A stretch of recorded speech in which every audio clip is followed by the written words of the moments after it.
Hey, folks, good morning and welcome to another episode of Steelers Morning Rush. It is Monday, March 17th, and a very happy St. Paddy's Day to all of you. If you're Irish or you're just Irish for today, hope you, I'm wearing blue, so, I don't know. I've already dropped the ball here on a Monday morning, but put on some green, have a Guinness, and celebrate. I'll do that later, I promise. Today we're going to talk about some news that broke late last night. Daniel Ekuale, I hope I'm pronouncing that right. I know that in Polynesian names, you just pronounce all the vowels.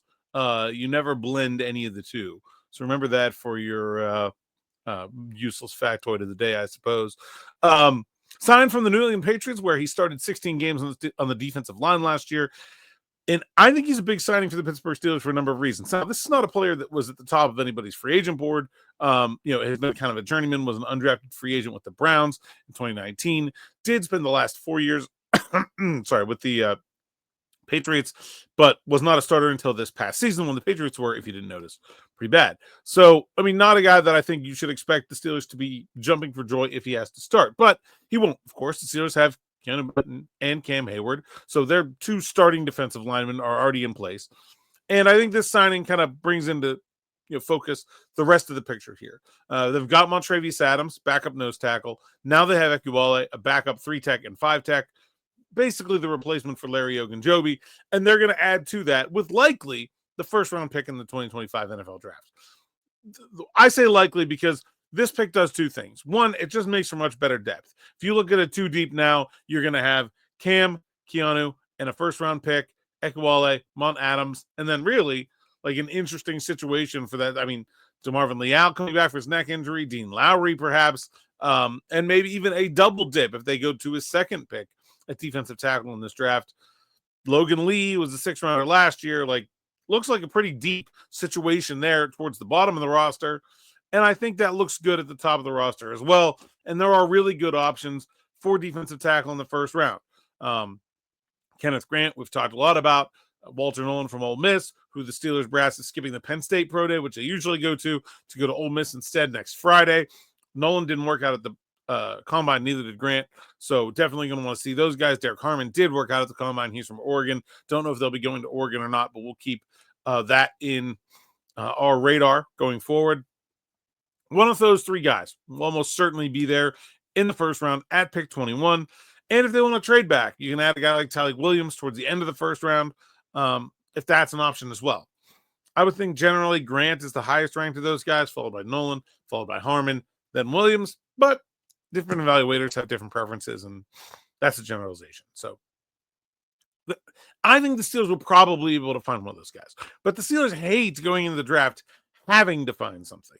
They did not want to go into the draft needing one of those defensive tackles, because what if Grant goes way earlier than anyone thinks, 15, and then Nolan goes a couple picks later, and now the Steelers are staring at one of their guys with 4 picks to them, and they have to wonder, is he going to fall to us? Do we need to trade up to get him?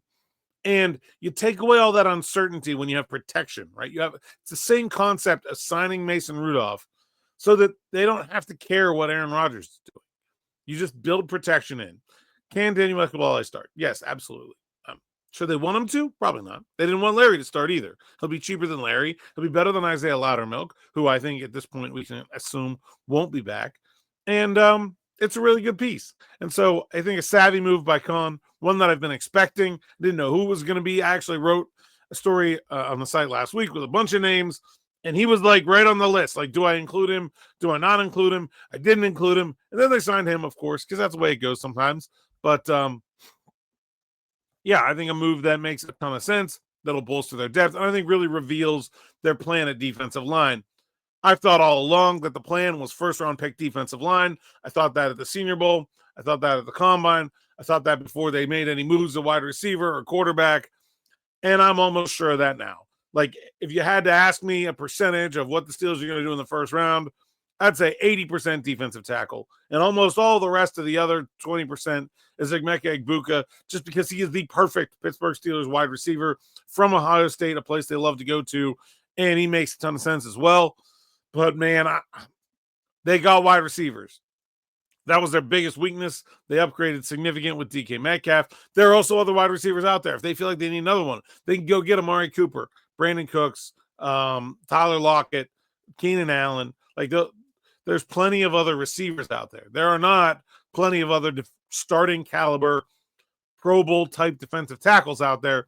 There's a couple in the draft. Steelers are probably going to go get them. So you can get quarterback out of your mind at 21. You can get running back out of your mind at 21. Those things just aren't happening. They were never likely to happen anyway. And I think this is all setting up for the Steelers to draft defensive tackle, which has been pretty obvious for about a year now. So should have been what you were thinking anyway. That's all I got for this morning. Thanks for listening. Thanks for watching. Enjoy the holiday if you are celebrating. And we will be back with more with me and Smitty at 6 o'clock. Maybe I'll get on some green and grab a Guinness during that one. Like, subscribe, hit that bell for notifications so you don't miss an episode of Steelers Morning Rush, Steelers Afternoon Drive. Still got videos coming out from Slay, Metcalf, Gainwell, Harrison, all those guys. I think today's is already up, so scroll one video up on the YouTube channel if you didn't see it. And then, until next time, thanks for listening, thanks for watching, and enjoy.